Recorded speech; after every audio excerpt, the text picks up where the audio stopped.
Hay tres ídolos que han acompañado al ser humano durante toda su historia. Uno de ellos es el poder. Y esta es la trama que se va tejiendo en la historia de los reyes, incluyendo el primer libro de Samuel en adelante.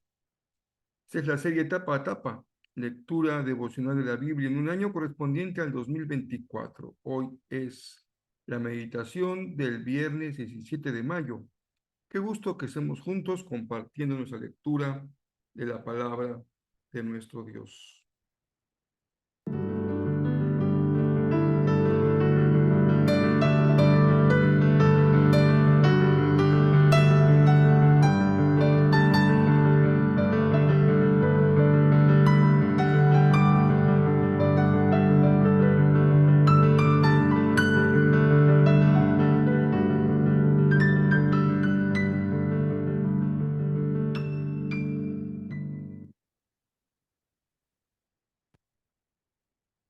La Biblia nos presenta o nos pone ante la condición humana completamente desnuda.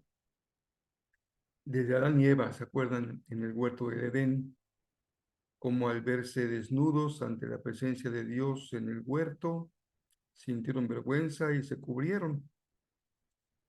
Pero por más que tratemos de cubrirnos, el Señor nos conoce tal y como somos y no hay forma de ocultar nuestra condición humana.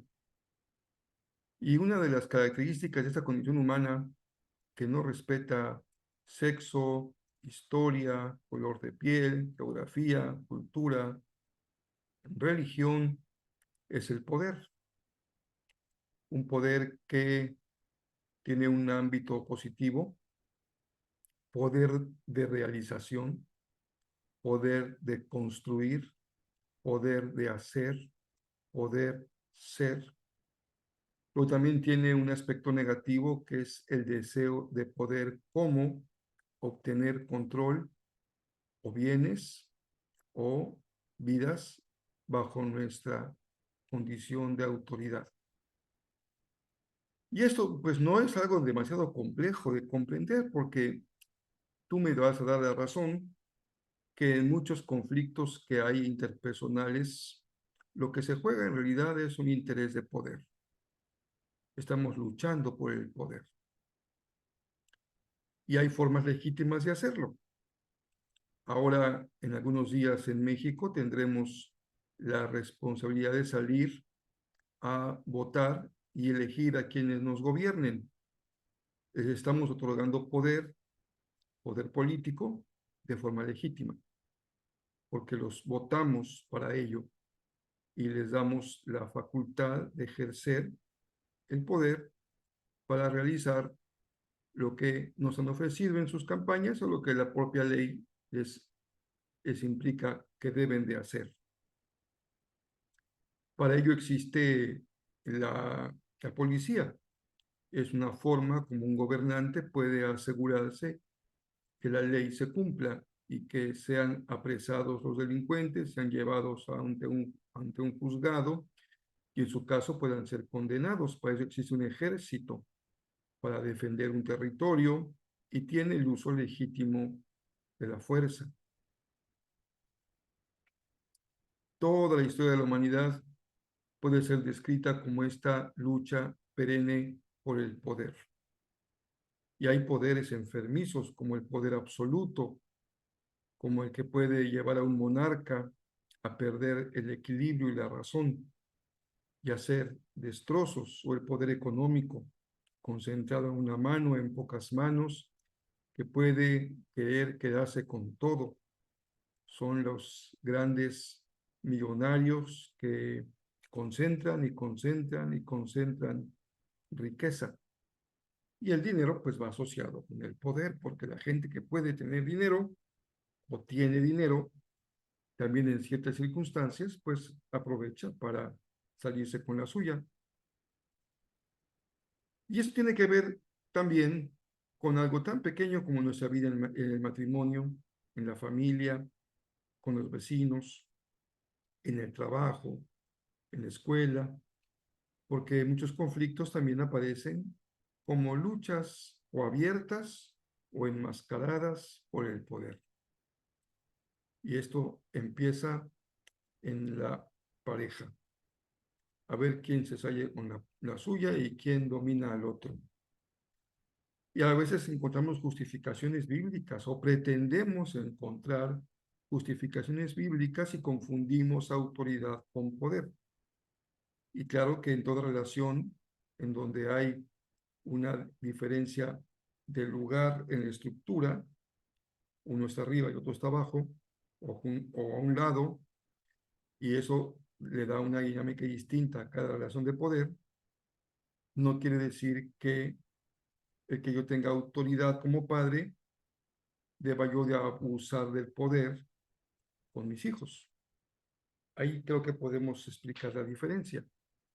Yo tengo autoridad porque tengo una responsabilidad y porque se me concede el uso de ciertos elementos para que yo pueda ejercer mi autoridad.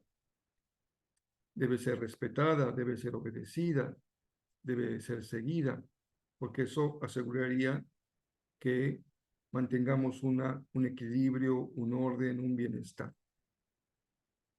Pero el ser humano está herido desde el huerto del Edén y esta herida humana, que se puede expresar de muchas maneras, encuentra formas de expresarse y por aquí sale, por luego brinca por acá y luego brinca por allá. Y andamos como tratando de captar dónde está el juego, el asunto del poder.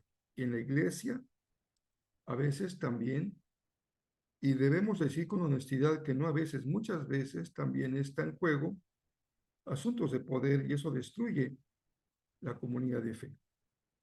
Lo más clásico es cuando alguien que es el gran ofrendador o benefactor o el que tiene cierta autoridad por la historia de esa congregación quiere echar mano del poder y salirse con la suya. Recuerdan que Jesús les dijo a dos de sus discípulos, aquí, muchachones, así no es aquí. Aquí no se trata de ver quién se sale con la suya y quién oprime al otro. Aquí se trata de ver quién es el servidor de su hermano. Así que ya voy al texto, no se preocupen, ya voy a entrar al texto bíblico. Así que veamos esta vuelta de tuerca de 180 grados. En los que seguimos a Jesús, poder significa poder de servir. Poder servir. ¿Es legítimo buscar el poder? Sí, si el poder es poder servir. Podemos ser servidores del otro. Puedes ser servidor de tu esposa, puedes ser servidora de tu esposo, puedes servir a tus padres con un corazón lleno de humildad, con sencillez, no buscando un beneficio propio, sino el bien del otro. Así que en la historia de 1 Samuel 21, en realidad podemos leerla, esta historia, como la narrativa de una lucha por el poder. Y hay una cierta tensión en la historia porque, pues, hay eh, hay un ámbito en donde esa lucha es legítima. ¿En qué sentido? ¿Cuál es el problema que tiene Saúl con David? Uno dice, ¿por qué David ¿Por qué Saúl le agarró tirria a David? Si fue siempre un soldado leal, un elemento valiosísimo en su ejército, una persona de rectitud, de valor, de honestidad. Pero, ¿qué pasó en el corazón de Saúl? Bueno, Saúl estaba defendiendo su posición de rey. Él había sido ungido para ser rey, había sido elegido por Dios para ser rey. Así que él tenía claro que debía hacer todo lo posible por defender su posición como rey. Y veía en David una amenaza que era real, porque David ya había sido elegido como el sucesor.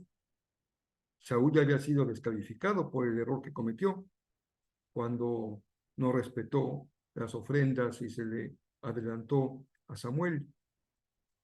Así que pues David no entendía también qué se traía Saúl con él, porque muchas veces intentó atravesarlo con la lanza para matarlo, lo perseguía, y ya en esta lectura de hoy estamos acercándonos a ese desenlace cuando Jonatán confirma que realmente su papá quiere matar a David.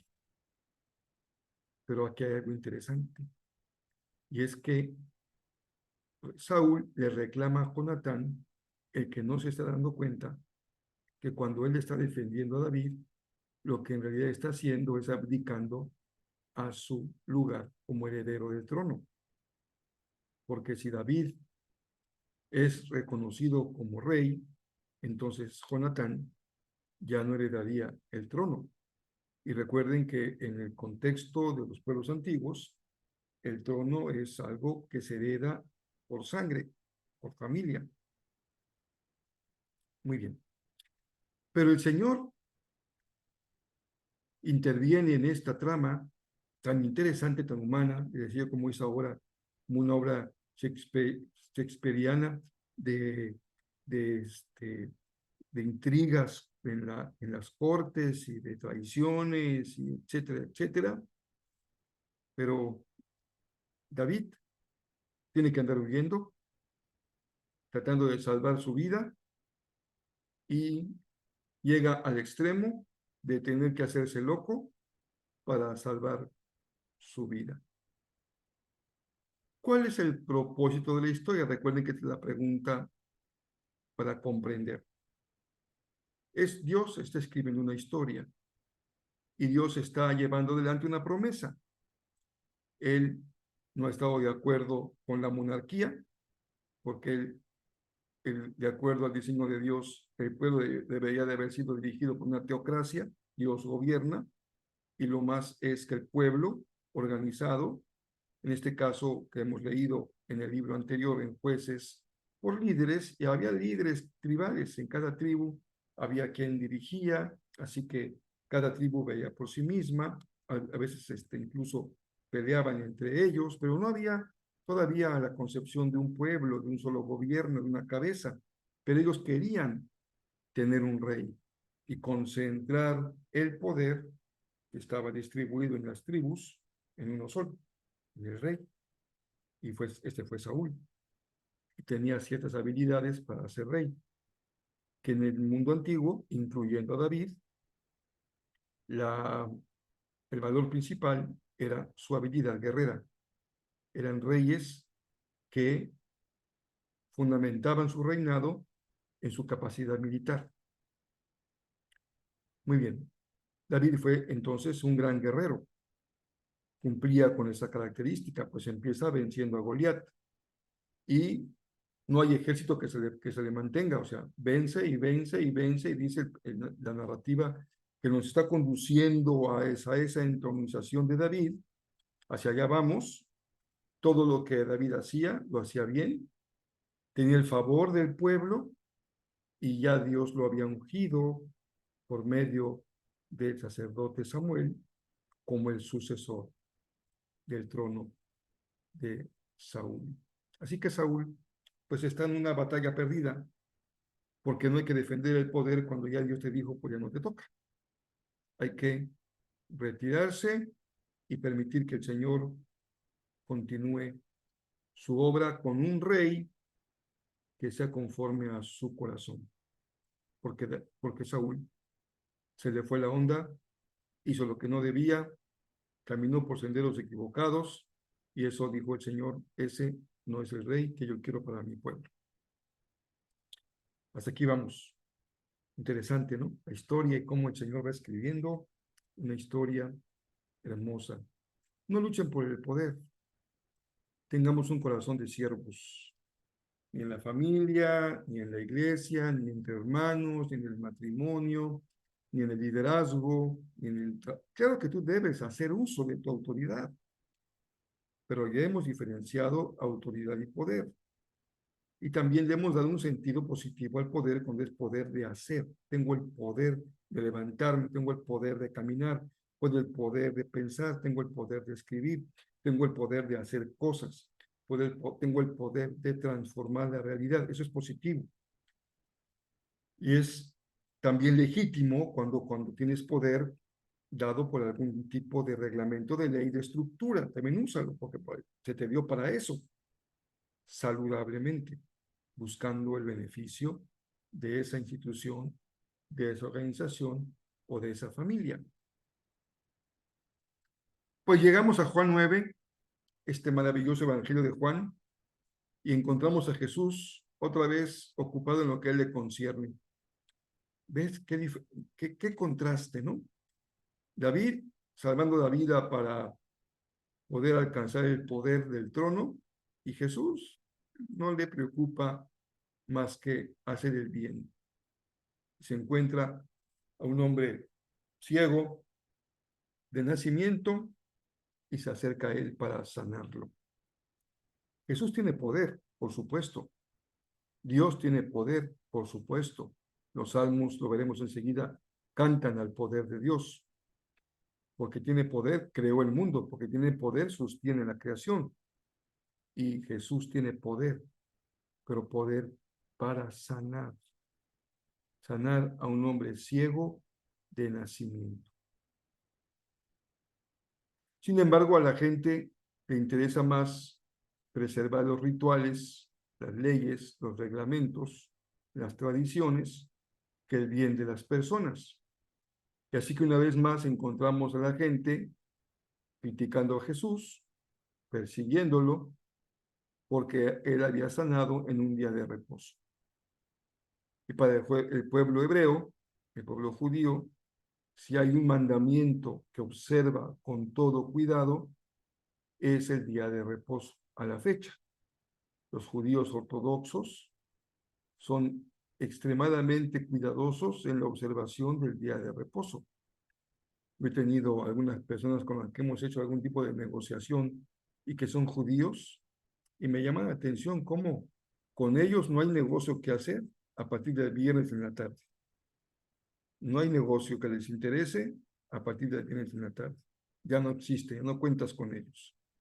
Y la cultura mexicana, bueno, pues el viernes todavía es laborable y también el sábado. Pero para ellos eran judíos ortodoxos, porque hay judíos de todo. Hay algunos que no tienen ningún cuidado por ninguna ley.